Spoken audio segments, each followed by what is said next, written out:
Buenos días, ingeniero Rafael Roa Rivera. Bueno. Bienvenido al programa. Él es presidente de la Comisión de Tiro de Reacción de la Asociación de Tiro Olímpico y secretario de la Liga Distrital de Caza y Pesca de Lima. Nos acompaña también el doctor Alberto García Martinelli, psiquiatra. Buenos días, doctor.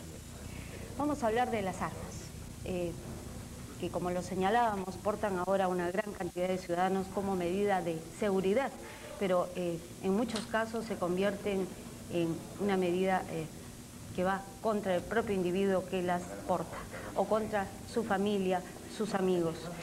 Son muchas veces, lamentablemente, mal utilizadas en momentos de crisis emocional, etcétera. Lo vemos en los diarios todos los días, accidentes, incidentes producidos por personas que no debían portar un arma.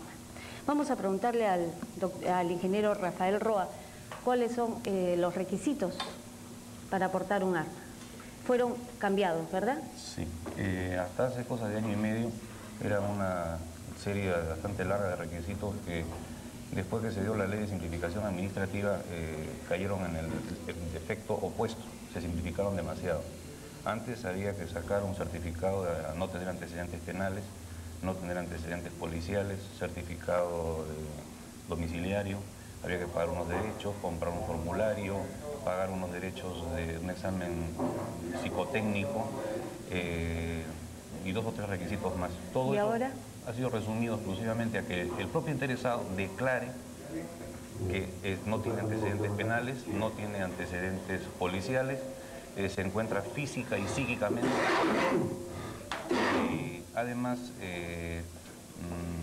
presentar la proforma de la persona que le vende el arma. Se autodeclara apto para portar un arma. Increíble, pero así es. Y creo no que puede ser un loco suelto. Conozco varios que no debían de portar armas, pero lamentablemente esa situación debiera de corregirse tal como he postulado en algunas otras oportunidades, que se haga como hace el Touring Club con los brevetes para conducir. El Touring Club da clases, el Touring Club hace practicar, toma exámenes y expide el certificado de suficiencia. Un automóvil es 100.000 veces más peligroso que un arma. Tiene más de 100.000 veces más energía. Una bala puede herir a una persona, un automóvil que vuelca puede herir decenas de personas. ¿Usted aproximadamente tiene un cálculo de cuántas licencias se expiden mensualmente para portar armas? Es difícil porque hay mezcladas las renovaciones con las expediciones de licencias ¿Cada nuevas. cuánto tiempo se renueva esta licencia? Ahora es cada 2 años y coincide con la fecha de cumpleaños de cada usuario, para que no diga que no se acordaba en qué momento se le vencía la licencia. Esto sin contar quienes la portan sin licencia alguna. Que son, yo diría, varias veces más de las personas de que se registran y aceptan el control de la ley sobre ellos. Doctor, ¿qué significa tener un arma en la mano? Bueno. No es un juguete. No es un juguete. Pero algunos la llevan como si fuera un juguete. Inclusive, antes de esta entrevista, alguien, ¿no?, por jugar hizo así, apuntó. ¿Y qué pasa? Hay un reflejo condicionado, ¿verdad? Así de es. poner el dedo en el gatillo y hacer clac. Y no solamente disparar. Un reflejo condicionado, sino también ya un ensayo desde niños. Se empieza jugando con armas. Armas de plástico, de materiales aparentemente inocuos, pero se va ensayando la aplicación. Entonces, cuando se tiene un arma de verdad, se hace lo mismo que se hacía en la época de niños.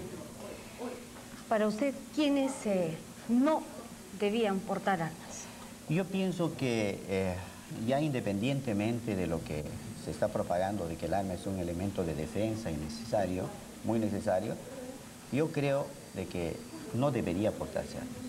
Nadie. Yo diría, la población civil no debería portar armas, porque en los Estados Unidos, donde hay demasiada libertad para el uso de armas, la cantidad de muertos por armas, tanto como homicidios, suicidios y accidentes, es numerosa. Decía que para el año 70 más o menos cada 25 minutos había un accidente o una muerte por armas. Entonces esto es, en ese país bastante alto. Entonces nosotros debemos también encontrar una especie de modelo negativo en el uso de las armas. En realidad las armas deberían ser portadas únicamente por el personal militar, por la policía o por el personal de resguardo.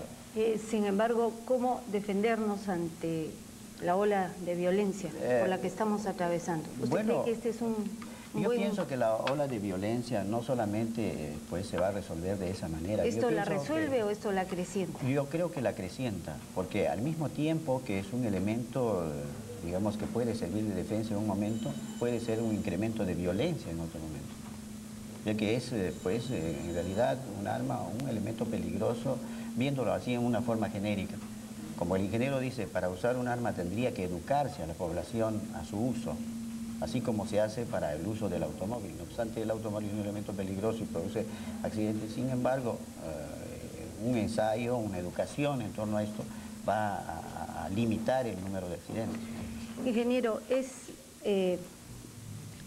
digamos, fácil que a alguien se le escape un tiro? Si no tiene instrucción adecuada, sí. ¿Sí? Si el arma está cargada, por ejemplo, esta arma, ¿qué tipo es? Esto es una pistola. Esta es una pistola. Las pistolas se caracterizan por tener un depósito con las balas que se introducen dentro de lo que es la empuñadura, ¿no?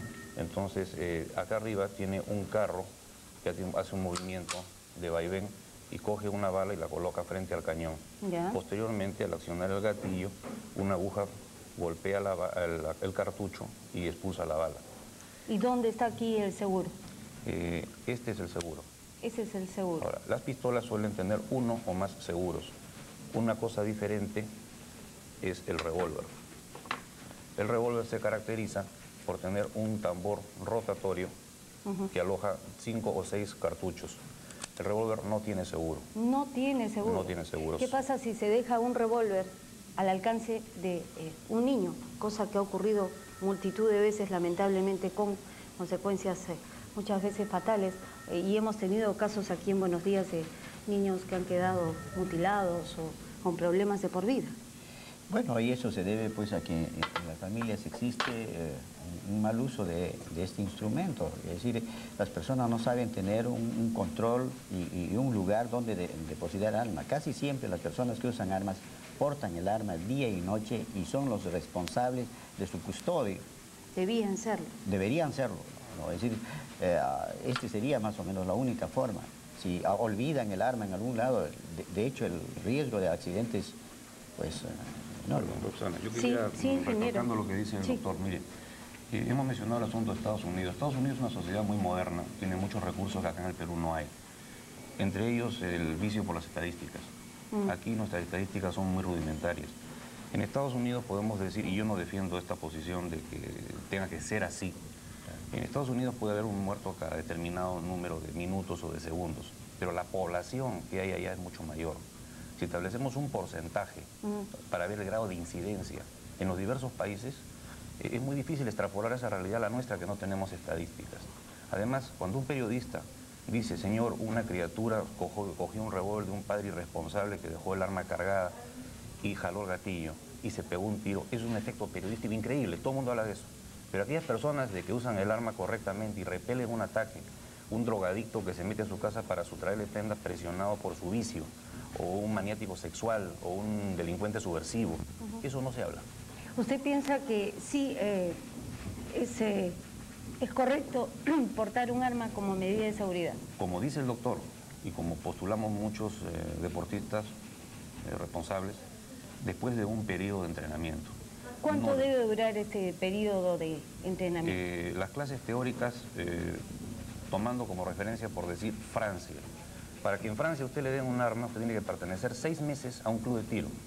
El vocal de armas del club tiene que expedirle un certificado en el cual dice que usted es una persona emocionalmente estable, que ya la han conocido de varias veces, y después de eso la policía les pide a usted el permiso para portar armas si es que califica otras condiciones. ¿Y aquí cuánto tarda lograr una licencia? Bueno, declarar eso que le he dicho, llevar la proforma y en 3 o 4 semanas tiene usted su licencia. Eso, en mi opinión, está mal. Seguramente no solo en su opinión, sino en la opinión de muchos. ¿Qué tipo de arma es esta?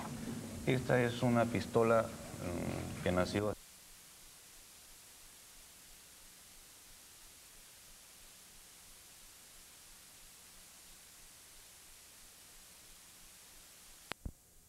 poco eficaz. Si podemos mirar la fila de municiones que hay aquí adelante, la tercera, comenzando de este lado, es la munición que dispara esta pistola. Por favor, señor Figueroa, ¿es posible? Están aquí, aquí están las municiones. Ahí está. Acá tenemos... La más alta de todas es una munición 3006 que es utilizada para caza mayor y circunstancialmente las municiones tienen uso ya sea para caza, ya sea para defensa, ya sea también para uso militar. Algunas se reservan exclusivamente para uso militar, otras son mixtas. Por ejemplo, estos envases de plástico rojos que están acá son cartuchos originalmente diseñados para caza, especialmente para caza de aves. Entonces, modernamente se le pone otro tipo de proyectiles dentro y son utilizados por las fuerzas policiales o por las fuerzas armadas. Acá hay que recordar de que estas cosas no son peligrosas, ni las municiones, ni las armas, porque la principal arma está aquí dentro, es la persona y su intención. Ese es el problema, ¿verdad, doctor? Sí, ese es el problema. ¿Qué pasa? En un momento dado, alguien tiene un arma por medidas de seguridad, no se ha cumplido con ciertos requisitos que debían ser impuestos por la autoridad pertinente. Y en un momento pues, de crisis emocional hace uso de esta. Generalmente el uso de las armas es en situaciones pasionales, de carácter, situaciones sentimentales. ¿Pero qué lleva al ser humano en segundos a destruir a otro ser humano? Todos los seres humanos en realidad tenemos un impulso de agresión y las reacciones frente a determinadas situaciones son imprevisibles en muchas personas. Hay personas sumamente tranquilas, por ejemplo, que frente a una situación emocional, por decir que son engañadas por la esposa o cualquier cosa, inmediatamente reaccionan con una violencia tal y no sabemos si va a usar el arma. Y probablemente que la use si la tiene a la mano. Tal vez segundos después se arrepiente, pero ya está. Claro, pero ya está, así es. Señaló, por ejemplo, el doctor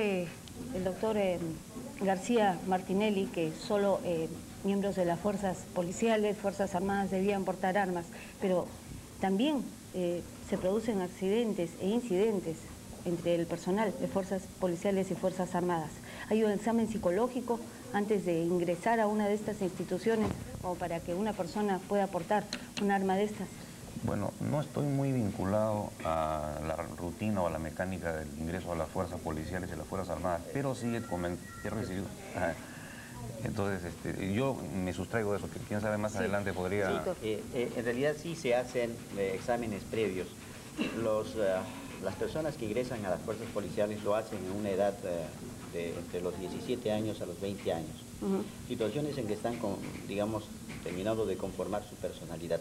Entonces, en las Fuerzas Armadas lo que hacen es, en realidad, determinar mucho más su personalidad y hacer que ésta sea mucho más estable. Y además, desde entonces, empiezan a enseñarles y familiarizarlos con el uso de las armas. Pues ellos aprenden en su mayoría a hacer un buen uso de las armas. Pero como ustedes saben, muchos de ellos también tienen reacciones imprevisibles. Sí. ¿No? Entonces uno no puede saber cómo puede reaccionar una persona con violencia. Siempre existe un pequeño porcentaje de personas que van a reaccionar negativamente y van a hacer mal uso de la arma. No interesa que estén en las Fuerzas Armadas. Quisiera en realidad su acceso es lo que hace que ellos...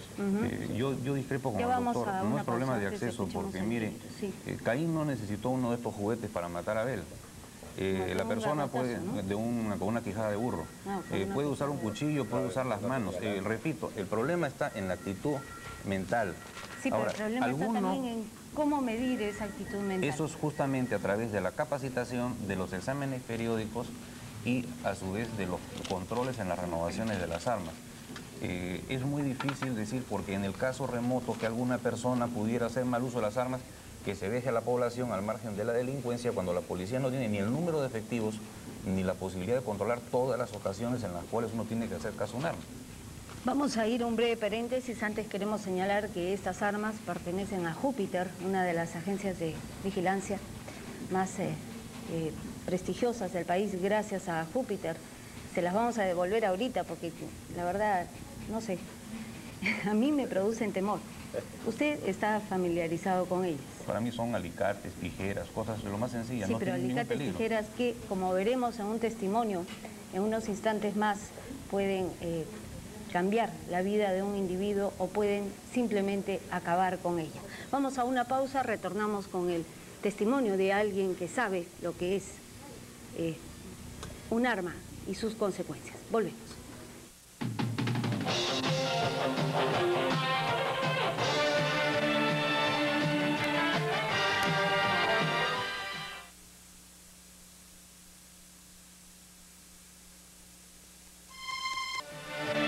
Sobre las armas, seguridad o peligro. El ingeniero Rafael Roa Rivera y el doctor Alberto García Martinelli nos acompañan.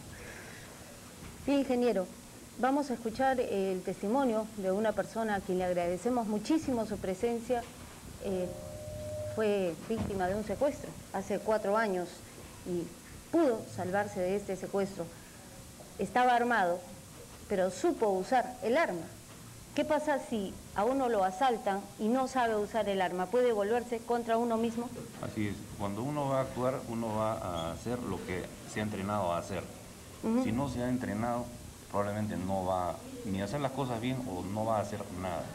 El caso de este señor, él había recibido entrenamiento profesional adecuado, mantenía un nivel periódico de práctica, y en el momento que se presentó la oportunidad del peligro supo qué hacer, cómo enfrentarlo, estuvo alerta y logró superar con éxito, como creo que él mismo lo va a relatar más adelante.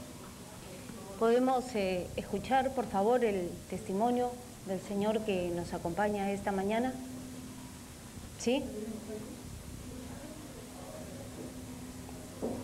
Lo escuchamos, señor, muy buenos días y gracias por su presencia en Buenos Días, Perú. Buenos días, Rosana. ¿Qué le ocurrió hace 4 años? Cuéntenos. Bueno, hace 6 años. 6 años. Hace 6 años. A las 7 de la noche estaba saliendo de mi casa con mi esposa en el carro y un carro, una camioneta, se encuadró atrás de la mía, estando todavía con la puerta del garaje abierta. Bajaron 2 o 3 personas del carro. El que pasó atrás de la camioneta tenía un arma, la cual no vi, pero mi esposa me informó. Por lo cual saqué inmediatamente mi arma, rastreé el arma y estuve listo. Uno se acercó a mi ventana y sacó un revólver debajo de su camisa y me apuntó y me dijo que no me moviera, que era un asalto o un secuestro o algo así. Inmediatamente disparé a la persona y aparentemente la maté. Las otras personas que estaban atrás mío me dispararon, 2 o 3 personas que me están disparando. He recibido 18 impactos de bala en el carro y personalmente he recibido 4 balas. 4 balas. Así es. ¿Y esto qué significó para usted? Bueno, un poco de dolor. Muchísimo dolor, seguramente. No en el momento, claro. El dolor viene después. Bien, pero usted, como dice el ingeniero Roa, había recibido ya un adiestramiento, ¿verdad?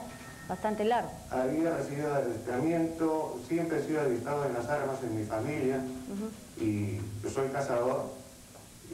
Las armas para mí de defensa personal no quisiera utilizarlas, pero es una necesidad. Es una necesidad, pero ¿considera usted, como lo señalan nuestros distinguidos invitados, que es necesario este adiestramiento, es imprescindible? Si usted va a usar un arma, sí, definitivamente. ¿Pero para qué se porta el arma si no va a ser usada? No, si usted ¿Cabe la posibilidad? Si no tiene entrenamiento, no debe usar un arma. Entonces no debe portarse tampoco. No, es la mejor manera de hacerle matar. Si usted en esos instantes, que deben haber sido siglos seguramente, aunque minutos en el tiempo cronológico, no hubiera sabido manejar esa arma, ¿usted cuál considera que hubieran sido las consecuencias? Bueno, seguramente estaría muerto. ¿Y si no hubiera portado el arma? Es difícil de decir lo que pueda pasar, pero con estos delincuentes uno puede esperar cualquier cosa. O sea, no necesariamente por tener una actitud pasiva uno se va a salvar. ¿Y por portar un arma? Ya, es cuestión de jugársela. Personalmente yo tengo una opinión, a mi familia no la toca nadie. Claro, pero el no saber manejar el arma puede volverse contra uno. Definitivamente. Por eso yo definitivamente digo que los que no saben usar un arma, que no tienen entrenamiento, no deben portarla, no deben usarla. Usted que es además una persona con toda la autoridad para aconsejarnos, ¿qué le diría a los televidentes y a quienes tienen un arma y son conscientes de que no han recibido un adiestramiento adecuado, o tal vez ninguno? En todo caso, que tomen un entrenamiento adecuado o que no la usen. O que no la usen. Pero depende cuán vulnerable se puede sentir una persona, a qué sitios va. Una cosa, es distinto llevar un arma en la calle y tener un arma en la casa para defensa personal en caso que se meta un ladronzuelo, son dos cosas totalmente distintas. Pero hay personas que la llevan constantemente aquí en la cintura o en fin, bueno, a todas partes. Esas personas tienen que tener un entrenamiento. Si no, se vuelven personas de altísimo riesgo para los demás y para sí mismos. Bueno, para sí mismos, sobre todo. ¿Qué significa disparar un arma contra otro ser humano, aun cuando se trate de defensa personal? Bueno, eso es una cosa que uno solo... uno no recibe entrenamiento para matar personas. No, claro que no, pero ¿qué significa? ¿Uno es consciente de lo que está haciendo en ese instante, ese mínimo instante? No, yo creo que es la consecuencia de un entrenamiento, de lo cual uno tiene una reacción. Claro, y si no hay el entrenamiento, hay la reacción, pero... Bueno, uno se puede quedar frisado y no hace absolutamente nada. Ahora, Rosana, yo creo una cosa, que uno no sabe verdaderamente cómo va a reaccionar hasta que llegue el momento. Así es, efectivamente, pero usted inconscientemente, tal vez a través de todo este adiestramiento y este entrenamiento, sí sabía lo que es portar un arma. Sí, definitivamente. Yo porto armas hace más de 20 años. Queremos agradecerle mucho su presencia en el programa y estamos muy contentos de que se haya restablecido totalmente. Muchas gracias. Gracias. Bien. Yo quisiera añadir algo. Sí. Respecto a la anécdota que nos acaban de contar. Anécdota, ahora anécdota, en su momento debe haber sido un gran drama, un terrible drama. Yo he tenido oportunidad de ver las heridas de bala que ha tenido en su cuerpo este señor y, bueno, después de ver las heridas, uno puede teorizar sin ver las cosas, pero cuando uno las ve y ve lo que le han hecho a este hombre, la opinión sobre respecto de las armas de algunas personas estoy seguro que cambiaría. Ahora, no quiere decir con esto de que uno puede portar el arma y liarse a tiros al primero que le insulte o que le mire mal. Eso no puede hacerse. Hay una serie de condiciones para poder usar el arma. Él sabía qué hacer. Él sabía inconscientemente aún, porque son segundos, ¿verdad? Son segundos en los que uno tiene que reaccionar. El entrenamiento le hace un reflejo condicionado. O sea, uno dice, suelto el perro. Antes de eso uno tiene el perro con la rienda. El perro no hace daño. Pero cuando ya ve que la agresión es contra uno, ya el otro ya no le reconoce ningún derecho humano a uno. Ya el otro es una bestia, es una fiera, suelto el perro. Ya el otro se come las consecuencias de lo que él ha provocado. Guarda el inconsciente todo esto, ¿verdad, doctor García? Sí, naturalmente, pero aquí lo importante es de que todo empleo de armas significaría que uno esté completamente consciente. Y bueno, pero un momento como el que nos ha contado... yo diría que él ha perdido el control por una sencilla razón. Si hay varias personas que van en un auto, se supone que todos están armados, está con su familia, el riesgo es muy grande. Atacarlo significaría de que él de repente podría matar a uno, pero los otros podrían matarlo a él y a toda su familia. ¿Y qué yo hubiera creo hecho que ha habido usted? Aquí una suerte. ¿Y usted qué hubiera hecho? Yo creo que lo más prudente es no emplear el arma en esas circunstancias, incluso entregarla, por una sencilla razón, porque la posibilidad de, cuando menos, salvar a toda la familia es factible. Porque él no ha sido atacado por un terrorista ni por nada, pero sino simplemente Sí. No de repente por ladrones, simplemente. Bueno, pero ¿cuál es la diferencia entre bienes. ladrones o terroristas? La diferencia está en que el ladrón lo que quiere son los bienes, es conseguir algún beneficio. Es preferible ceder el beneficio a perder la vida. Sí, ingeniero. Permítame, yo no soy psicólogo ni soy psiquiatra, soy ingeniero industrial. Algo manejo de psicología porque trabajo con muchas personas. Soy un empírico en psicología. Pero el ladrón, usted me dirá si estoy equivocado o no, no siempre roba por bienes. El ladrón es una persona atormentada que tiene un comportamiento antisocial y ha equivocado el camino. Una vez me entrevistaron para una revista y era una entrevista con otras personas y había quien postulaba de que las personas no debían de usar armas porque la persona de que roba porque tiene hambre. Y eso no se condice con otro tipo de casos. Toda sociedad tiene un pequeño porcentaje de disminuidos mentales, de gente que ha equivocado el camino, 5, 10%, 20%, igual que tiene un 5 o 10% de superdotados, de gente muy hábil, muy inteligente, y el resto somos los que constituimos el promedio. Cuando alguien se desequilibra, no está solamente robando, está devolviendo el daño, proyectando sobre otras personas situaciones de las cuales él no soporta dentro de sí mismo. Entonces esa persona no es racional. No es la persona que roba porque tiene hambre, es una persona de que tiene un complejo, una situación de tipo social, racial, religiosa, de un fanatismo. No se puede decir que los senderistas que están, o los terroristas en general, roban porque tienen hambre o porque quieren solamente un patrimonio. Esa gente tiene otra filosofía. Sí. Se trata de lo siguiente, el arma es un símbolo de fuerza y de crueldad. Hay que entender así. Entonces, si uno provoca a una persona que está armado, y eso ocurre con las personas que tienen pues una violencia homicida, están armados, eso nos ocurre a los psiquiatras cuando tenemos que enfrentar, nosotros no lo atacamos. Si lo atacamos estamos exacerbando su deseo de usar el arma. Entonces, la única forma es someterse a ese su poder, a su fuerza. Cuando uno ya adopta esta actitud de sometimiento, la posibilidad de violencia de la persona que está armada es menor. Hay que entender esto así. Y es la forma como uno logra, digamos, yugular un poco la actitud, digamos, de homicida de la persona. Un poquito. Entonces, en cambio, si uno ataca, está exacerbando su violencia y esta persona puede realmente ser mucho más cruel de lo que uno se imagina. ¿Usted quiere decir de que si uno se rinde, el otro va a ser benévolo con uno? Así es, porque el otro tiene pues el símbolo de la fuerza. Espero que no tenga que demostrarlo en la práctica. Pero ese es así. Es decir, nosotros, por ejemplo, hacemos todo lo que dice la persona que está armada, pues. Pero hemos escuchado el testimonio de este señor. Pero el testimonio de ese señor es lo ataca y ¿qué quiere? Va a pero él tenía un adiestramiento previo. Pero esto, también usted lo sabe, se guarda en el inconsciente, ¿no? ¿Verdad? Claro.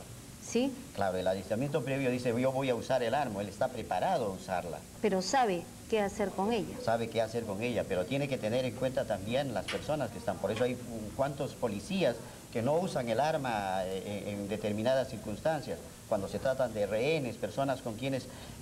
Entonces se evitan usar el arma. Ustedes habrán visto aún en las películas. Bueno, las películas, doctor... No solamente eso, sino toda la orientación es así. Usted mismo ha dicho de primero tratan de convencer a la persona que está armada para que se calme, y que ellos obedecen y se someten a esa autoridad. Acá hay dos posiciones claramente establecidas. El doctor García, quien señala que de ninguna manera debe portarse un arma. Y en caso de ser asaltados, etcétera, simplemente levantar las manos y adoptar una actitud pasiva. Claro. Y el ingeniero que señala que sí debe portarse armas y puede portarse armas siempre y cuando exista un adiestramiento previo. Un adiestramiento serio además, no es cosa como ocurre y no es el caso de Júpiter, que es una agencia de seguridad realmente de prestigio.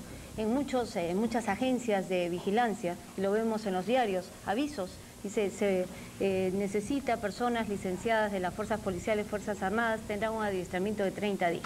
Hasta menos. Y hasta menos. Y muchas veces ni siquiera piden que sean licenciadas de las fuerzas policiales o armadas, sino simplemente que tengan 1,80 m, que sean fuertes, grandes, y punto. Y además cuando uno quiere asegurar contra fidelidad o contra robo a ese personal, las compañías de seguros no quieren tomar seguros. ¿Por qué? porque ese personal de seguridad y vigilancia está tan mal motivado, está tan mal pagado, de que a veces son blanco fácil para prácticas no muy honradas. Acá tenemos preguntas del público. ¿Cómo hacer, dice, cómo hacer un examen psicológico entre las personas que desean portar armas? ¿Cómo lograr esto, no? Y porque muchas veces empiezan con los disparos al aire cuando entran en el calor del licor, ¿no? Sí. ¿Eso es cierto? Es cierto. Y por eso yo creo que las drogas y el licor son elementos estimulantes al mal uso del arma. Mire, nosotros en la Asociación Tiro Olímpico, cuando se dispara no se toma, y cuando se toma no se dispara. En nuestro medio, ¿quién cumple esto, no? ¿Cuántos manejan en los ejercicios que se practican en la comisión que yo presido, y hemos expulsado a 2 que han querido hacer como venían de la calle con ese tipo de prácticas y han sido expulsados. ¿Cuándo es correcto, preguntan, el uso de un arma contra un delincuente? Cuando éste ataca, cuando está armado, desarmado, cuando entra en el domicilio, cuando trata de entrar. ¿Qué puede hacer Mire, una persona? Aquí tengo una separata de las cosas de instrucción que empleamos nosotros. Hay 4 puntos básicos. En primer lugar, usted puede alegar legítima defensa cuando usted no ha provocado el enfrentamiento. Es importantísimo. Segundo, que usted o sus allegados han sido amenazados con un inminente peligro de lesiones graves. Un insulto no es un peligro. Que usted use solo la fuerza necesaria y sin exceso. No es cuestión de agarrar y meterle 15 balazos a una persona, o atacarla con crueldad, o pasarle un automóvil encima. Es una cosa que solamente le haría a una persona que esté sumamente desequilibrada. Y además que usted dé oportunidad al agresor de desistir. Uno no va a convertirse en juez, perseguidor, verdugo, porque si una persona lo ataca a uno, en el remoto caso que lo está atacando, no con un arma de fuego, sino con un cuchillo, con un martillo, con una cosa, lo lógico no sería meterle un tiro en una zona vital, sino en una pierna que desincentive el ataque. Porque uno no pretende matar. Hay muchos malabares periodísticos, mucho tabú alrededor de esto.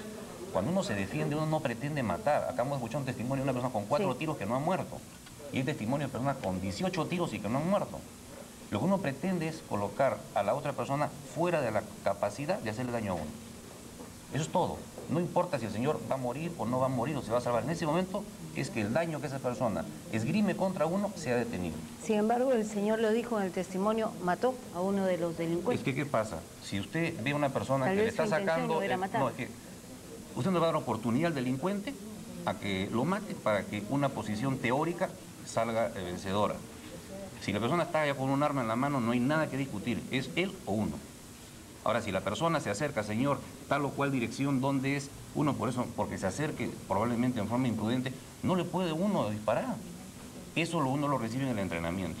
La persona que no tiene entrenamiento, de repente se asusta y le mete un tiro. Y es producto de no haberse entrenado debidamente. Ahora, como hemos visto y vemos aquí, hay muchísimos tipos de armas. No todas tienen el mismo efecto, ni todas son para todas las personas, ¿verdad? Claro. No todas pueden usar cualquier arma. ¿Por qué? Mire, por ejemplo, una pistola. Las pistolas son para gente que constantemente entrena, son más complicadas de usar, tienen seguros, caserinas, son más fáciles de fallar en su funcionamiento. Los revólveres son más sencillos, por eso usted ve que la mayor parte de los vigilantes, policías particulares usan revólveres. Las Fuerzas Armadas y las Fuerzas Policiales están pasando a las pistolas porque se enfrentan a este tipo de armas. Estos 3 tipos. Los que tienen esta rueda que gira son los revólveres. Entonces, las Fuerzas Armadas, las Fuerzas Policiales, el personal que está sometido a riesgo, debe de usar esto. ¿Por qué? No se trata de que esta es mejor que la otra. Si los terroristas o los narcodelincuentes van a usar una bala más grande, yo voy a pedir que me den una igual para poder medir en igualdad de condiciones. Si no es necesario, me dará el Estado la posibilidad de usar la que yo necesito, porque yo no puedo estar en inferioridad de condiciones. Bueno, ¿y esta horrible cosa? Bueno, horrible probablemente para las palomas, ¿no? Porque es un arma fundamentalmente de caza que ha sido adaptada para defensa. Esa dispara este tipo de cartuchos de plástico que dentro tienen muchas bolitas de plomo. Entonces no dispara un único proyectil, sino dispara una nube de proyectiles. ¿Pero qué hace un ser humano? Bueno, ¿lo desintegra? A corta distancia sí, a gran distancia no, porque no tiene mucho alcance. O sea, si a una persona le disparan a 100 metros con esto, es probable que no le den. Las balas caigan, los perdigones caigan al suelo. Pero si le disparan a 5 metros, le aseguro de que esa persona le... Creo que a Piz le dispararon con eso. Sí, pero a él le dispararon con perdigones no muy gruesos y a cierta distancia. Entonces le penetraron medio centímetro, 1 centímetro en la piel. Pero si se dispara a corta distancia con perdigones gruesos, se puede matar un venado, ¿no? Y los perdigones delgaditos, chiquitos, son los que se usan en competencias de tiro olímpico, para tiro al plato, o sea, fosa y skeet. Hay que recordar de que en las Olimpiadas de 1984, la segunda medalla olímpica que tiene el Perú en Olimpiadas es Pancho Bozar, esa fue medalla de plata, ¿no? Y la otra medalla olímpica que tiene el Perú, las únicas 2 medallas olímpicas, que es la medalla de oro de 1948, la tiene Edwin Vázquez con pistola libre. Son las únicas medallas olímpicas que tiene el Perú. Para concluir esta entrevista y lograr una conclusión, que es siempre lo más importante de estas entrevistas, no solamente darle vueltas y vueltas al tema, ¿qué debían hacer las autoridades pertinentes del Ministerio del Interior, verdad?, para otorgar una licencia para portar armas? Y luego, ¿qué debían hacer con respecto a muchas agencias de vigilancia? Están haciendo una por minuto. Yo pienso que debe de controlarse el funcionamiento, no solamente del personal de esa agencia de vigilancia, sino de la propia organización. Y creo que en eso la Dirección de Control de Armas, Municiones, Explosivos de Uso Civil, que ahora ha asumido el Servicio de Seguridad, está comenzando a tomar control. Debería agregarse exámenes psicológicos para determinar la personalidad de los que portan armas. Por ejemplo, las personas que tienen pues una personalidad paranoide o tienen visos o antecedentes de esto, no es conveniente que usen armas. Aquellas personas muy agresivas, claro, muy violentas. Esos celotípicos no pueden usar armas. Que se toman armas. un trago y ¡papá! Se creen charros. Entonces estas personas no deben usar armas, ¿no? Igualmente es muy importante que personas con limitaciones, digamos, culturales e intelectuales no deben usar armas, porque estas personas van a hacer muy mal uso. Es más, yo pienso de que debemos tomar el ejemplo del Japón, ¿no? En el Japón las personas civiles no usan armas. Sí, pero eso por prohibición de los Estados Unidos, porque es una potencia ganadora. Pero es no otra realidad, así, ¿verdad? Sí, otra realidad. O sea que lo que debemos hacer es, las armas cuestan caro, ¿no? Entonces, siendo tan costosas las armas, yo creo que ese dinero podría emplearse para organizarse en grupos y tener otro sistema de protección en los cuales las personas no tengan que estar expuestas, porque el arma es peligrosa. Un arma siempre es un peligro, sí, y hay que saber usarla. Nunca la deje al alcance de los niños, nunca la deje sobre la mesa. Hay personas que llegan a su casa y la dejan ahí. Y no haga bromas con ella. Y no haga bromas con un arma, nunca dispare. ¿No es cierto? Una broma puede costar una vida. Así es. Les agradezco mucho su presencia en el programa, gracias al señor que nos dio su testimonio y gracias, por supuesto, a la Agencia de Seguridad Júpiter por su colaboración y por su profesionalismo. Ya volvemos.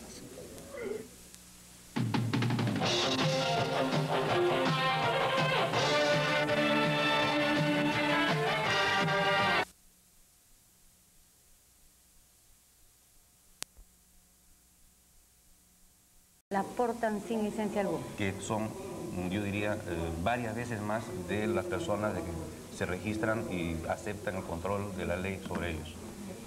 Doctor, ¿qué significa tener un arma en la mano?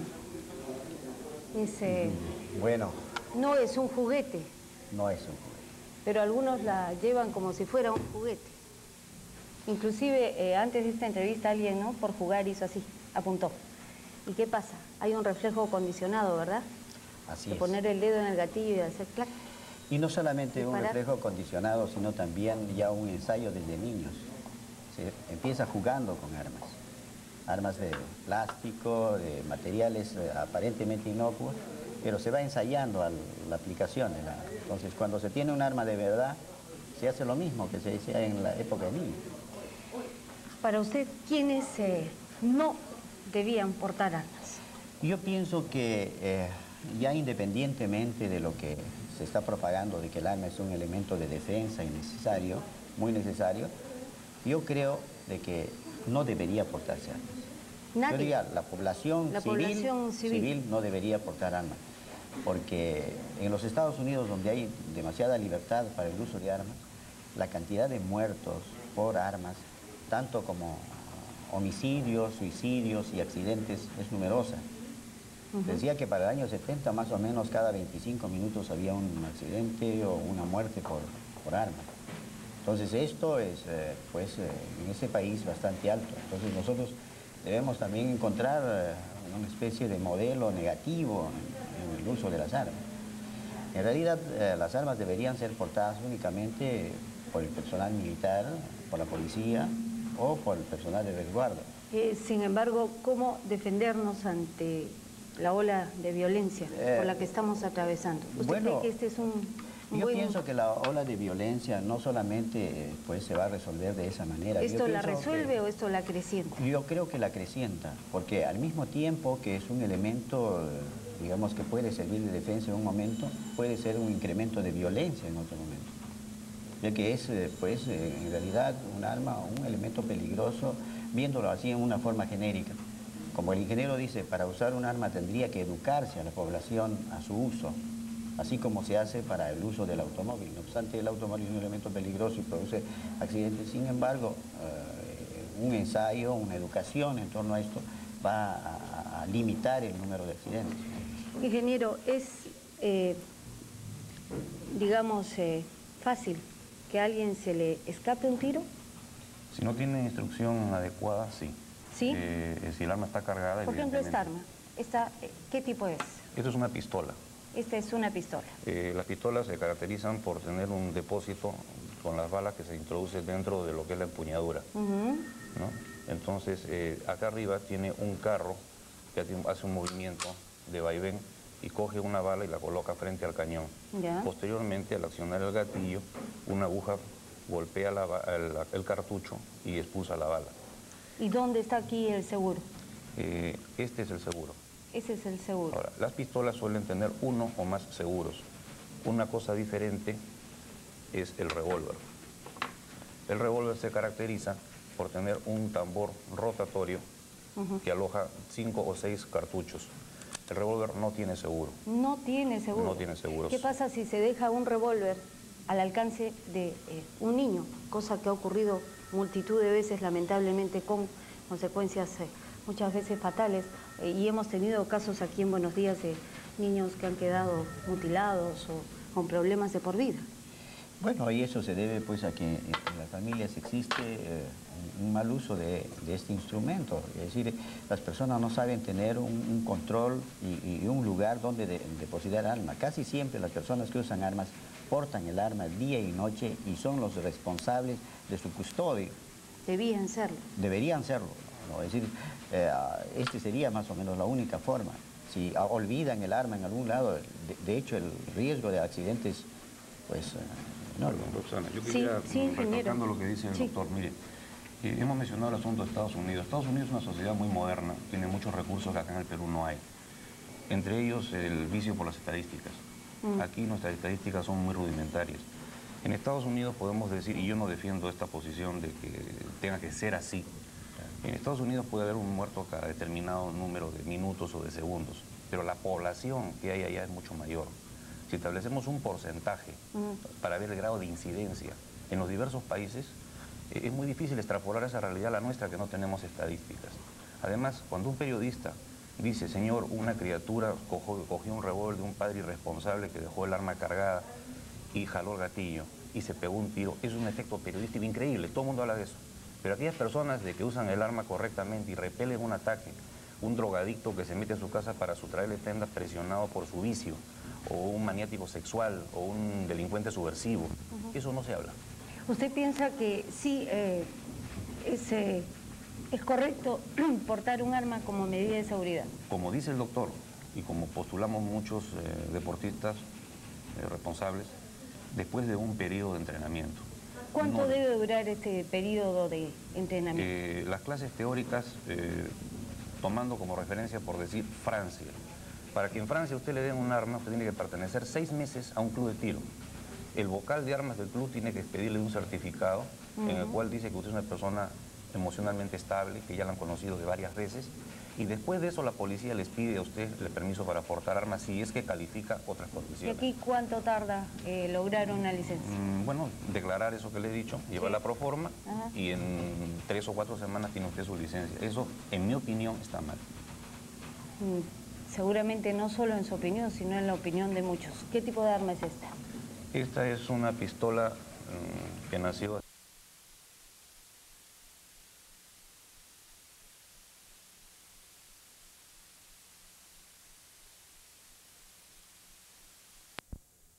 poco eficaz. Si podemos mirar la fila de municiones que hay aquí adelante, la tercera, comenzando de este lado, es la munición que dispara esta pistola. Por favor, señor Figueroa, ¿es posible? Están aquí, aquí están las municiones. Ahí está. Acá tenemos... La más alta de todas es una munición 3006 que es utilizada para caza mayor y circunstancialmente las municiones tienen uso ya sea para caza, ya sea para defensa, ya sea también para uso militar. Algunas se reservan exclusivamente para uso militar, otras son mixtas. Por ejemplo, estos envases de plástico rojos que están acá son cartuchos originalmente diseñados para caza, especialmente para caza de aves. Entonces, modernamente se le pone otro tipo de proyectiles dentro y son utilizados por las fuerzas policiales o por las fuerzas armadas. Acá hay que recordar de que estas cosas no son peligrosas, ni las municiones, ni las armas, porque la principal arma está aquí dentro, es la persona y su intención. Ese es el problema, ¿verdad, doctor? Sí, ese es el problema. ¿Qué pasa? En un momento dado, alguien tiene un arma por medidas de seguridad, no se ha cumplido con ciertos requisitos que debían ser impuestos por la autoridad pertinente y en un momento pues de crisis emocional hace uso de esta. Generalmente el uso de las armas es en situaciones pasionales, de carácter, situaciones sentimentales. ¿Pero qué lleva al ser humano en segundos a destruir a otro ser humano? Todos los seres humanos en realidad tenemos un impulso de agresión y las reacciones frente a determinadas situaciones son imprevisibles en muchas personas. Hay personas sumamente tranquilas, por ejemplo, que frente a una situación emocional, por decir que son engañadas por la esposa o cualquier cosa, inmediatamente reaccionan con una violencia tal y no sabemos si va a usar el arma. Y probablemente que la use si la tiene a la mano. Tal vez segundos después se arrepiente, pero ya está. Claro, pero ya está, así es. Señaló, por ejemplo, el doctor García Martinelli que solo miembros de las fuerzas policiales, fuerzas armadas debían portar armas, pero también se producen accidentes e incidentes entre el personal de fuerzas policiales y fuerzas armadas. ¿Hay un examen psicológico antes de ingresar a una de estas instituciones o para que una persona pueda portar un arma de estas? Bueno, no estoy muy vinculado a la rutina o a la mecánica del ingreso a las fuerzas policiales y las fuerzas armadas, pero sí he recibido... Entonces, yo me sustraigo de eso, que quién sabe más adelante podría... En realidad sí se hacen exámenes previos. Las personas que ingresan a las fuerzas policiales lo hacen en una edad de entre los 17 años a los 20 años. Situaciones en que están, digamos, terminando de conformar su personalidad. Entonces, en las Fuerzas Armadas lo que hacen es, en realidad, determinar mucho más su personalidad y hacer que ésta sea mucho más estable. Y además, desde entonces, empiezan a enseñarles y familiarizarlos con el uso de las armas. Pues ellos aprenden en su mayoría a hacer un buen uso de las armas. Pero como ustedes saben, muchos de ellos también tienen reacciones imprevisibles. Sí. ¿No? Entonces uno no puede saber cómo puede reaccionar una persona con violencia. Siempre existe un pequeño porcentaje de personas que van a reaccionar negativamente y van a hacer mal uso de la arma. No interesa que estén en las Fuerzas Armadas. Quisiera en realidad su acceso es lo que hace que ellos... yo discrepo con el doctor, no es problema de acceso, porque mire, Caín no necesitó uno de estos juguetes para matar a Abel. La persona puede, con una quijada de burro, puede usar un cuchillo, puede usar las manos. Repito, el problema está en la actitud mental. Sí, pero el problema está también en cómo medir esa actitud mental. Eso es justamente a través de la capacitación, de los exámenes periódicos y a su vez de los controles en las renovaciones de las armas. Es muy difícil decir, porque en el caso remoto que alguna persona pudiera hacer mal uso de las armas, que se deje a la población al margen de la delincuencia cuando la policía no tiene ni el número de efectivos ni la posibilidad de controlar todas las ocasiones en las cuales uno tiene que hacer caso a un arma. Vamos a ir a un breve paréntesis. Antes queremos señalar que estas armas pertenecen a Júpiter, una de las agencias de vigilancia más prestigiosas del país. Gracias a Júpiter se las vamos a devolver ahorita porque la verdad, no sé, a mí me producen temor. ¿Usted está familiarizado con ellas? Para mí son alicates, tijeras, cosas lo más sencillas. Sí, no pero alicates, tijeras que, como veremos en un testimonio, en unos instantes más, pueden cambiar la vida de un individuo o pueden simplemente acabar con ella. Vamos a una pausa, retornamos con el testimonio de alguien que sabe lo que es un arma y sus consecuencias. Volvemos.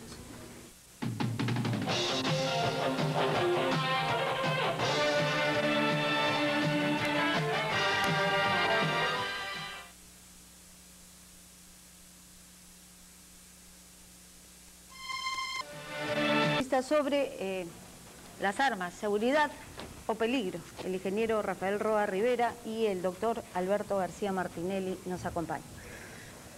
Bien, ingeniero, vamos a escuchar el testimonio de una persona a quien le agradecemos muchísimo su presencia. Fue víctima de un secuestro hace 4 años y pudo salvarse de este secuestro. Estaba armado, pero supo usar el arma. ¿Qué pasa si a uno lo asaltan y no sabe usar el arma? ¿Puede volverse contra uno mismo? Así es. Cuando uno va a actuar, uno va a hacer lo que se ha entrenado a hacer. Si no se ha entrenado, probablemente no va ni a hacer las cosas bien o no va a hacer nada.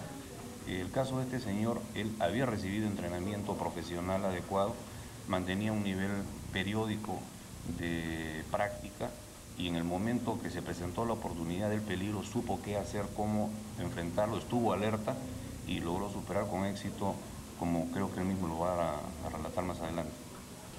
¿Podemos escuchar, por favor, el testimonio del señor que nos acompaña esta mañana? ¿Sí? Lo escuchamos, señor. Muy buenos días y gracias por su presencia en Buenos Días, Perú. Buenos días, Rosana. ¿Qué le ocurrió hace 4 años? Cuéntenos. Bueno, hace 6 años. 6 años. Hace 6 años. A las 7 de la noche estaba saliendo de mi casa con mi esposa en el carro y un carro, una camioneta, se encuadró atrás de la mía, estando todavía con la puerta del garaje abierta. Bajaron 2 o 3 personas del carro. El que pasó atrás de la camioneta tenía un arma, la cual no vi, pero mi esposa me informó. Por lo cual saqué inmediatamente mi arma, rastreé el arma y estuve listo. Uno se acercó a mi ventana y sacó un revólver debajo de su camisa y me apuntó y me dijo que no me moviera, que era un asalto o un secuestro o algo así. Inmediatamente disparé a la persona y aparentemente la maté. Las otras personas que estaban atrás mío me dispararon, 2 o 3 personas que me están disparando. He recibido 18 impactos de bala en el carro y personalmente he recibido 4 balas. 4 balas. Así es. ¿Y esto qué significó para usted? Bueno, un poco de dolor. Muchísimo dolor, seguramente. No en el momento, claro. El dolor viene después. Bien, pero usted, como dice el ingeniero Roa, había recibido ya un adiestramiento, ¿verdad? Bastante largo. Había recibido adiestramiento, siempre he sido adiestrado en las armas en mi familia y yo soy cazador. Las armas para mí de defensa personal no quisiera utilizarlas, pero es una necesidad. Es una necesidad, pero ¿considera usted, como lo señalan nuestros distinguidos invitados, que es necesario este adiestramiento, es imprescindible? Si usted va a usar un arma, sí, definitivamente. ¿Pero para qué se porta el arma si no va a ser usada? No, si usted ¿Cabe no la posibilidad? Si no tiene entrenamiento, no debe usar un arma. Entonces no debe portarse tampoco. No, es la mejor manera de hacerse matar. Si usted en esos instantes, que deben haber sido siglos seguramente, aunque minutos en el tiempo cronológico, no hubiera sabido manejar esa arma, ¿usted cuál considera que hubieran sido las consecuencias? Bueno, seguramente estaría muerto. ¿Y si no hubiera portado el arma? Es difícil de decir lo que pueda pasar, pero con estos delincuentes uno puede esperar cualquier cosa. O sea, no necesariamente por tener una actitud pasiva uno se va a salvar. ¿Y por portar un arma? Ya, es cuestión de jugársela. Personalmente yo tengo una opinión, a mi familia no la toca a nadie. Claro, pero el no saber manejar el arma puede volverse contra uno. Definitivamente. Por eso yo definitivamente digo que los que no saben usar un arma, que no tienen entrenamiento, no deben portarla, no deben usarla. Usted que es además una persona con toda la autoridad para aconsejarnos, ¿qué le diría a los televidentes y a quienes tienen un arma y son conscientes de que no han recibido un adiestramiento adecuado, o tal vez ninguno? En todo caso, que tomen un entrenamiento adecuado o que no la usen. O que no la usen. Pero depende cuán vulnerable se puede sentir una persona, a qué sitios va. Una cosa, es distinto llevar un arma en la calle y tener un arma en la casa para defensa personal en caso que se meta un arronzuelo. Son dos cosas totalmente distintas. Pero hay personas que la llevan constantemente aquí en la cintura o en fin, bueno, a todas partes. Esas personas tienen que tener un entrenamiento. Si no, se vuelven personas de altísimo riesgo para los demás y para sí mismos. Bueno, para sí mismos, sobre todo. ¿Qué significa disparar un arma contra otro ser humano, aun cuando se trate de defensa personal? Bueno, eso es una cosa que uno solo... uno no recibe entrenamiento para matar personas. No, claro que no, pero ¿qué significa? ¿Uno es consciente de lo que está haciendo en ese instante, ese mínimo instante? No, yo creo que es la consecuencia de un entrenamiento, de lo cual uno tiene una reacción. Claro, y si no hay el entrenamiento, hay la reacción, pero... Bueno, uno se puede quedar frisado y no hacer absolutamente nada. Ahora, Rosana, yo creo una cosa, que uno no sabe verdaderamente cómo va a reaccionar hasta que llegue el momento. Así es, efectivamente, pero usted inconscientemente, tal vez a través de todo este adiestramiento y este entrenamiento, sí sabía lo que es portar un arma. Sí, definitivamente. Yo porto armas hace más de 20 años. Queremos agradecerle mucho su presencia en el programa y estamos muy contentos de que se haya restablecido totalmente. Muchas gracias. Gracias. Bien. Yo quisiera añadir algo. Sí. Respecto a la anécdota que nos acaban de contar. Anécdota, ahora anécdota, en su momento debe haber sido un gran drama, un terrible drama. Yo he tenido oportunidad de ver las heridas de bala que ha tenido en su cuerpo este señor y, bueno, después de ver las heridas, uno puede teorizar sin ver las cosas, pero cuando uno las ve y ve lo que le han hecho a este hombre, la opinión sobre respecto de las armas de algunas personas estoy seguro que cambiaría. Ahora, no quiere decir con esto de que uno puede portar el arma y liarse a tiros al primero que le insulte o que le mire mal. Eso no puede hacerse. Hay una serie de condiciones para poder usar el arma.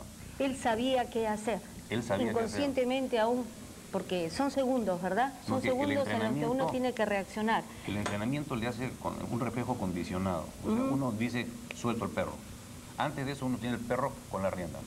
El perro no hace daño.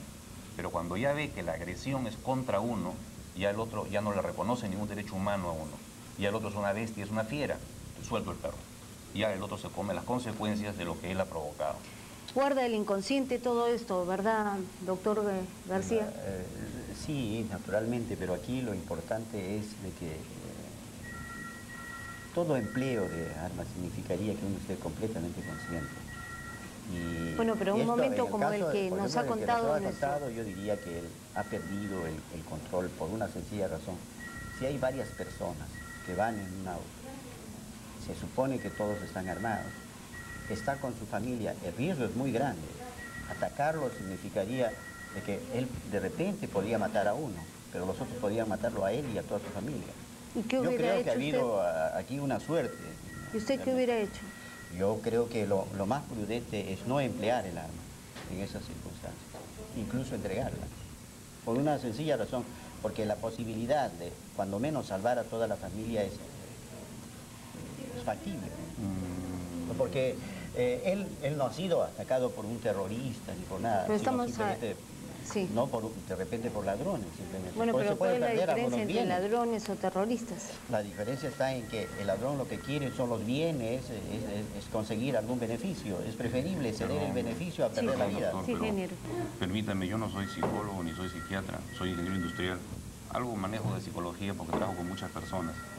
Soy un empírico en psicología. Pero el ladrón, usted me dirá si estoy equivocado o no, no siempre roba por bienes. El ladrón es una persona atormentada que tiene un comportamiento antisocial y ha equivocado el camino. Una vez me entrevistaron para una revista y era una entrevista con otras personas y había quien postulaba de que las personas no debían de usar armas porque la persona de que roba porque tiene hambre. Y eso no se condice con otro tipo de casos. Toda sociedad tiene un pequeño porcentaje de disminuidos mentales, de gente que ha equivocado el camino, 5, 10%, 20%, igual que tiene un 5 o 10% de superdotados, de gente muy hábil, muy inteligente, y el resto somos los que constituimos el promedio. Cuando alguien se desequilibra, no está solamente robando, está devolviendo el daño, proyectando sobre otras personas situaciones de las cuales él no soporta dentro de sí mismo. Entonces esa persona no es racional. No es la persona que roba porque tiene hambre, es una persona de que tiene un complejo, una situación de tipo social, racial, religiosa, de un fanatismo. No se puede decir que los senderistas que están, o los terroristas en general, roban porque tienen hambre o porque quieren solamente un patrimonio. Esa gente tiene otra filosofía. Sí. Se trata de lo siguiente, el arma es un símbolo de fuerza y de crueldad. Hay que entender así.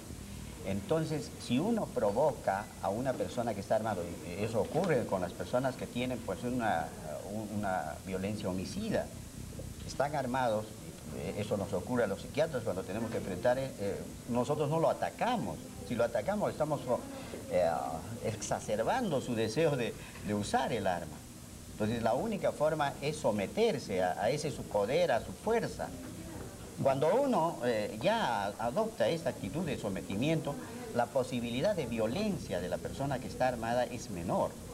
Hay que entender esto así. Y es la forma como uno logra, digamos, yugular un poco la actitud, digamos, de homicida de la persona. Un poquito. Entonces, en cambio, si uno ataca, está exacerbando su violencia y esta persona puede realmente ser mucho más cruel de lo que uno se imagina. ¿Usted quiere decir de que si uno se rinde, el otro va a ser benévolo con uno? Así es, porque el otro tiene pues el símbolo de la fuerza. Espero que no tenga que demostrarlo en la práctica. Pero ese es así. Es decir, nosotros, por ejemplo, hacemos todo lo que dice la persona que está armada, pues. Pero hemos escuchado el testimonio de este señor. Pero el testimonio de ese señor es lo ataca y ¿qué quiere? Va a pero él tenía un adiestramiento previo. Pero esto, también usted lo sabe, se guarda en el inconsciente, ¿no? ¿Verdad? Claro. ¿Sí? Claro, el adiestramiento previo dice, yo voy a usar el arma, él está preparado a usarla. Pero sabe qué hacer con ella. Sabe qué hacer con ella, pero tiene que tener en cuenta también las personas que están. Por eso hay cuantos policías que no usan el arma en determinadas circunstancias. Cuando se tratan de rehenes, personas con quienes... Entonces se evitan usar el arma. Ustedes habrán visto aún en las películas. Bueno, las películas, doctor... No solamente eso, sino toda la orientación es así. Usted mismo ha dicho de primero tratan de convencer a la persona que está armada para que se calme, que ellos obedecen y se someten a esa autoridad. Acá hay dos posiciones claramente establecidas. El doctor García, quien señala que de ninguna manera debe portarse un arma. Y en caso de ser asaltados, etcétera, simplemente levantar las manos y adoptar una actitud pasiva. Claro. Y el ingeniero que señala que sí debe portarse armas y puede portarse armas siempre y cuando exista un adiestramiento previo. Un adiestramiento serio, además, no es cosa como ocurre, y no es el caso de Júpiter, que es una agencia de seguridad realmente de prestigio. En muchas agencias de vigilancia, lo vemos en los diarios, avisos, dice, se necesita personas licenciadas de las fuerzas policiales, fuerzas armadas, tendrán un adiestramiento de 30 días.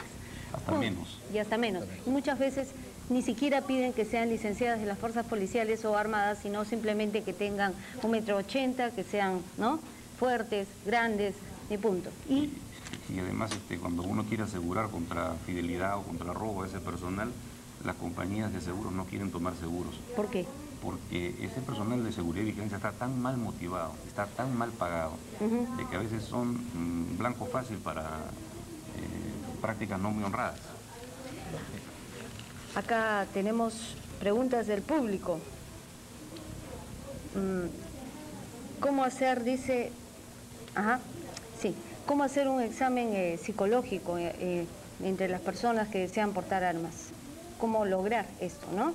Y porque muchas veces empiezan con los disparos al aire cuando entran en el calor del licor, ¿no? Sí. ¿Eso es cierto? Es cierto. Y por eso yo creo que las drogas y el licor son elementos estimulantes al mal uso del arma. Mire, nosotros en la Asociación Tiro Olímpico, cuando se dispara no se toma, y cuando se toma no se dispara. En nuestro medio, ¿quién cumple esto, no? ¿Cuántos manejan? En los ejercicios que se practican en la comisión que yo presido, y hemos expulsado a 2 que han querido hacer como venían de la calle con ese tipo de prácticas y han sido expulsados. ¿Cuándo es correcto, preguntan, el uso de un arma contra un delincuente? Cuando éste ataca, cuando está armado, desarmado, cuando entra en el domicilio, cuando trata de entrar. ¿Qué puede hacer Mire, una persona? Aquí tengo una separata de las cosas de instrucción que empleamos nosotros. Hay 4 puntos básicos. En primer lugar, usted puede alegar legítima defensa cuando usted no ha provocado el enfrentamiento. Es importantísimo. Segundo, que usted o sus allegados han sido amenazados con un inminente peligro de lesiones graves. Un insulto no es un peligro. Que usted use solo la fuerza necesaria y sin exceso. No es cuestión de agarrar y meterle 15 balazos a una persona, o atacarla con crueldad, o pasarle un automóvil encima. Es una cosa que solamente le haría a una persona que esté sumamente desequilibrada. Y además que usted dé oportunidad al agresor de desistir. Uno no va a convertirse en juez, perseguidor, verdugo, porque si una persona lo ataca a uno, en el remoto caso que lo está atacando, no con un arma de fuego, sino con un cuchillo, con un martillo, con una cosa, lo lógico no sería meterle un tiro en una zona vital, sino en una pierna que desincentive el ataque. Porque uno no pretende matar. Hay muchos malabares periodísticos, mucho tabú alrededor de esto. Cuando uno se defiende, uno no pretende matar. Acabamos de escuchar un testimonio de una persona con 4 tiros que no ha muerto. Y hay testimonio de personas con 18 tiros y que no han muerto. Lo que uno pretende es colocar a la otra persona fuera de la capacidad de hacerle daño a uno. Eso es todo. No importa si el señor va a morir o no va a morir o se va a salvar. En ese momento es que el daño que esa persona esgrime contra uno sea detenido. Sin embargo, el señor lo dijo en el testimonio, mató a uno de los delincuentes. Es que, ¿qué pasa? Si usted ve a una persona que le está sacando... No, es que usted no va a dar oportunidad al delincuente a que lo mate para que una posición teórica salga vencedora. Si la persona está ya con un arma en la mano, no hay nada que discutir. Es él o uno. Ahora, si la persona se acerca, señor, tal o cual dirección, ¿dónde es? Uno, por eso, porque se acerque probablemente en forma imprudente, no le puede uno disparar. Eso uno lo recibe en el entrenamiento. La persona que no tiene entrenamiento, vende, se asusta y le mete un tiro. Y es producto de no haberse entrenado debidamente. Ahora, como hemos visto y vemos aquí, hay muchísimos tipos de armas. No todas tienen el mismo efecto, ni todas son para todas las personas, ¿verdad? Claro. No todas pueden usar cualquier arma. ¿Por qué? Mire, por ejemplo, una pistola. Las pistolas son para gente que constantemente entrena, son más complicadas de usar, tienen seguros, caserinas, son más fáciles de fallar en su funcionamiento. Los revólveres son más sencillos, por eso usted ve que la mayor parte de los vigilantes, policías particulares usan revólveres. Las Fuerzas Armadas y las Fuerzas Policiales están pasando a las pistolas porque se enfrentan a este tipo de armas. Estos 3 tipos. Los que tienen esta rueda que gira son los revólveres. Entonces, las Fuerzas Armadas, las Fuerzas Policiales, el personal que está sometido a riesgo, debe de usar esto. ¿Por qué? No se trata de que esta es mejor que la otra. Si los terroristas o los narcodelincuentes van a usar una bala más grande, yo voy a pedir que me den una igual para poder medir en igualdad de condiciones. Si no es necesario, me dará el Estado la posibilidad de usar la que yo necesito, porque yo no puedo estar en inferioridad de condiciones. Bueno, ¿y esto? Esta horrible cosa. Bueno, horrible probablemente para las palomas, ¿no? Porque es un arma fundamentalmente de caza que ha sido adaptada para defensa. Esa dispara este tipo de cartuchos de plástico que dentro tienen muchas bolitas de plomo. Ajá. Entonces no disparan un único proyectil, sino disparan una nube de proyectiles. ¿Pero qué hace un ser humano? Bueno, ¿lo desintegra? A corta distancia sí, a gran distancia no, porque no tiene mucho alcance. O sea, si a una persona le disparan a 100 metros con esto, es probable que no le den. Las balas caigan, los perdigones caigan al suelo. Pero si le disparan a 5 metros, le aseguro de que esa persona le... Creo que a Piz le dispararon con eso. Sí, pero a él le dispararon con perdigones no muy gruesos y a cierta distancia. Entonces le penetraron medio centímetro, 1 centímetro en la piel. Pero si se dispara a corta distancia con perdigones gruesos, se puede matar un venado, ¿no? Y los perdigones delgaditos, chiquitos, son los que se usan en competencias de tiro olímpico, para tiro al plato, o sea, fosa y skeet. Hay que recordar de que en las Olimpiadas de 1984, la segunda medalla olímpica que tiene el Perú en Olimpiadas es Pancho Gózar, esa fue medalla de plata, ¿no? Y la otra medalla olímpica que tiene el Perú, las únicas 2 medallas olímpicas, que es la medalla de oro de 1948, la tiene Edwin Vázquez con pistola libre. Son las únicas medallas olímpicas que tiene el Perú. Para concluir esta entrevista y lograr una conclusión, que es siempre lo más importante de estas entrevistas, no solamente darle vueltas y vueltas al tema. ¿Qué debían hacer las autoridades pertinentes del Ministerio del Interior, verdad?, para otorgar una licencia para portar armas? Y luego, ¿qué debían hacer con respecto a muchas agencias de vigilancia? Están naciendo una por minuto. Yo pienso que debe de controlarse el funcionamiento, no solamente del personal de esa agencia de vigilancia, sino de la propia organización. Y creo que en eso la Dirección de Control de Armas, Municiones, Explosivos de Uso Civil, que ahora ha asumido el Servicio de Seguridad, está comenzando a tomar control. Debería agregarse exámenes psicológicos para determinar la personalidad de los que portan armas. Por ejemplo, las personas que tienen pues una personalidad paranoide o tienen visos o antecedentes de esto, no es conveniente que usen armas. Aquellas personas muy agresivas, claro, muy violentas. Esos celotípicos no pueden usar armas. Que se toman un trago y ¡papá! Se creen charros. Entonces estas personas no deben usar armas, ¿no? Igualmente es muy importante que personas con limitaciones, digamos, culturales e intelectuales no deben usar armas, porque estas personas van a hacer muy mal uso de esto. Es más, yo pienso de que debemos tomar el ejemplo del Japón, ¿no? En el Japón las personas civiles no usan armas. Sí, pero eso por prohibición de los Estados Unidos, porque es una potencia ganadora. Pero es no otra realidad, ¿verdad? Sí, otra realidad. O sea que lo que debemos hacer es, las armas cuestan caro, ¿no? Entonces, siendo tan costosas las armas, yo creo que ese dinero podría emplearse para organizarse en grupos y tener otro sistema de protección en los cuales las personas no tengan que estar expuestas, porque el arma es peligrosa. Un arma siempre es un peligro, sí, y hay que saber usarla. Nunca la deje al alcance de los niños, nunca la deje sobre la mesa. Hay personas que llegan a su casa y la dejan ahí. Y no haga bromas con ella. Y no haga bromas con un arma, nunca dispare. ¿No es cierto? Una broma puede costar una vida. Así es. Les agradezco mucho su presencia en el programa, gracias al señor que nos dio su testimonio y gracias, por supuesto, a la Agencia de Seguridad Júpiter por su colaboración y por su profesionalismo. Ya volvemos.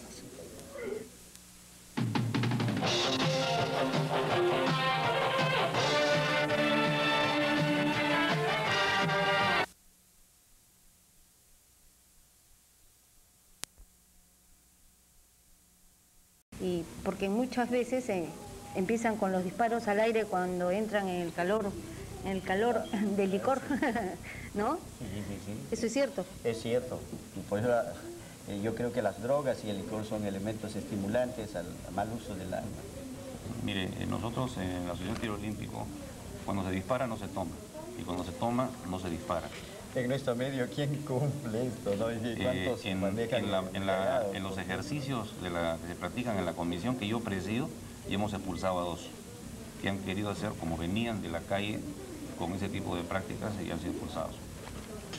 ¿Cuándo es correcto, preguntan, el uso de un arma contra un delincuente? Cuando éste ataca, cuando está armado, desarmado, cuando entra en el domicilio, cuando trata de entrar. ¿Qué puede hacer una persona? Aquí tengo una separata de las cosas de distribución que empleamos nosotros. Hay 4 puntos básicos. En primer lugar, usted puede alegar legítima defensa cuando usted no ha provocado el enfrentamiento. Es importantísimo. Segundo, que usted o sus allegados han sido amenazados con un inminente peligro de lesiones graves, un insulto, no es un peligro. Que usted use solo la fuerza necesaria y sin exceso. No es cuestión de agarrar y meterle 15 balazos a una persona, o atacarla con crueldad, o pasarle un automóvil encima. Es una cosa que solamente le haría a una persona que esté sumamente desequilibrada. Y además que usted dé oportunidad al agresor de desistir. Uno no va a convertirse en juez, perseguidor, verdugo, porque si una persona lo ataca a uno, en el remoto caso que lo está atacando, no con un arma de fuego, sino con un cuchillo, con un martillo, con una cosa, lo lógico no sería meterle un tiro en una zona vital, sino en una pierna que desincentive el ataque. Porque uno no pretende matar. Hay muchos malabares periodísticos, mucho tabú alrededor de esto. Cuando uno se defiende, uno no pretende matar. Acá hemos escuchado un testimonio de una persona con 4 tiros que no ha muerto. Y hay testimonio de personas con 18 tiros y que no han muerto. Lo que uno pretende es colocar a la otra persona fuera de la capacidad de hacerle daño a uno. Eso es todo. No importa si el señor va a morir o no va a morir o se va a salvar. En ese momento es que el daño que esa persona esgrime contra uno sea detenido. Sin embargo, el señor lo dijo en el testimonio, mató a uno de los delincuentes. Es que, ¿qué pasa? Si usted ve a una persona que le está sacando... No era matar. No, es que usted no le va a dar oportunidad al delincuente a que lo mate para que una posición teórica salga vencedora. Si la persona está ya con un arma en la mano, no hay nada que discutir. Es él o uno. Ahora, si la persona se acerca, señor, tal o cual dirección, ¿dónde es? Uno, por eso, porque se acerque probablemente en forma imprudente, no le puede uno disparar. Eso uno lo recibe en el entrenamiento. La persona que no tiene entrenamiento, de repente se asusta y le mete un tiro. Y es producto de no haberse entrenado debidamente. Ahora, como hemos visto y vemos aquí, hay muchísimos tipos de armas. No todas tienen el mismo efecto, ni todas son para todas las personas, ¿verdad? Claro. No todas pueden usar cualquier arma. ¿Por qué? Mire, por ejemplo, una pistola. Las pistolas son para gente que constantemente entrena, son más complicadas de usar, tienen seguros, caserinas, son más fáciles de fallar en su funcionamiento. Ajá. Los revólveres son más sencillos, por eso usted ve que la mayor parte de los vigilantes, policías particulares usan revólveres. Las Fuerzas Armadas y las Fuerzas Policiales están pasando a las pistolas porque se enfrentan a este tipo de armas. Estos tres tipos. Los que tienen esta rueda que gira son los revólveres. Entonces, las Fuerzas Armadas, las Fuerzas Policiales, el personal que está sometido a riesgo, debe de usar esto. ¿Por qué? No se trata de que esta es mejor que la otra. Si los terroristas o los narcodelincuentes van a usar una bala más grande, yo voy a pedir que me den una igual para poder medir en igualdad de condiciones. Si no es necesario, me dará el Estado la posibilidad de usar la que yo necesito, porque yo no puedo estar en inferioridad de condiciones. Bueno, ¿y esta horrible cosa? Bueno, horrible probablemente para las palomas, ¿no? Porque es un arma fundamentalmente de caza que ha sido adaptada para defensa. Esa dispara este tipo de cartuchos de plástico que dentro tienen muchas bolitas de plomo. Ajá. Entonces no disparan un único proyectil, sino dispara una nube de proyectiles. ¿Pero qué hace un ser humano? Bueno, ¿lo desintegra? A corta distancia sí, a gran distancia no, porque no tiene mucho alcance. O sea, si a una persona le disparan a 100 metros con esto, es probable que no le den. Las balas caigan, los perdigones caigan al suelo. Pero si le disparan a 5 metros, le aseguro de que esa persona le... Creo que a Piz le dispararon con eso. Sí, pero a él le dispararon con perdigones no muy gruesos y a cierta distancia. Entonces le penetraron medio centímetro, 1 centímetro en la piel.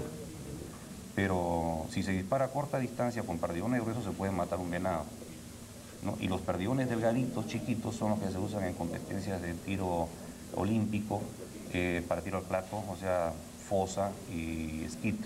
Hay que recordar de que en las Olimpiadas de 1984, la segunda medalla olímpica que tiene el Perú en Olimpiadas es Pancho Bozar, esa fue medalla de plata, ¿no? Y la otra medalla olímpica que tiene el Perú, las únicas 2 medallas olímpicas, que es la medalla de oro de 1948, la tiene Edwin Vázquez con pistola libre. Son las únicas medallas olímpicas que tiene el Perú. Para concluir esta entrevista y lograr una conclusión, que es siempre lo más importante de estas entrevistas, no solamente darle vueltas y vueltas al tema. ¿Qué debían hacer las autoridades pertinentes del Ministerio del Interior, verdad?, para otorgar una licencia para portar armas? Y luego, ¿qué debían hacer con respecto a muchas agencias de vigilancia? Están haciendo una por minuto. Yo pienso que debe de controlarse el funcionamiento, no solamente del personal de esa agencia de vigilancia, sino de la propia organización. Y creo que en eso la Dirección de Control de Armas, Municiones, Explosivos de Uso Civil, que ahora ha asumido el Servicio de Seguridad, está comenzando a tomar control. debería agregarse exámenes psicológicos para determinar la personalidad de los que portan armas. Por ejemplo, las personas que tienen pues una personalidad paranoide o tienen visos o antecedentes de esto, no es conveniente que usen armas.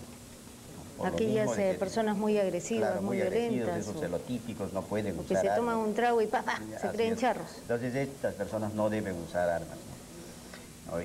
Igualmente es muy importante que personas con limitaciones, digamos, culturales e intelectuales no deben usar armas, porque estas personas van a hacer muy mal uso de esto. Es más, yo pienso de que debemos tomar el ejemplo del Japón, ¿no? En el Japón las personas civiles no usan armas. Sí, pero eso por prohibición de los Estados Unidos, porque es una potencia ganadora. Pero es otra realidad, ¿verdad? Sí, otra realidad. O sea que lo que debemos hacer es, las armas cuestan caro, ¿no?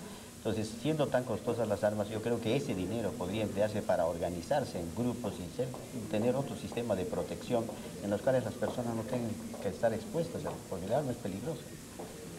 Un arma siempre es un peligro, sí, y hay que saber usarla. Nunca la deje al alcance de los niños, nunca la deje sobre la mesa. Hay personas que llegan a su casa y la dejan ahí. Y no haga bromas con ella. Y no haga bromas con un arma, nunca dispare. ¿No es cierto? Una broma puede costar una vida. Así es. Les agradezco mucho su presencia en el programa, gracias al señor que nos dio su testimonio y gracias, por supuesto, a la Agencia de Seguridad Júpiter por su colaboración y por su profesionalismo. Ya volvemos.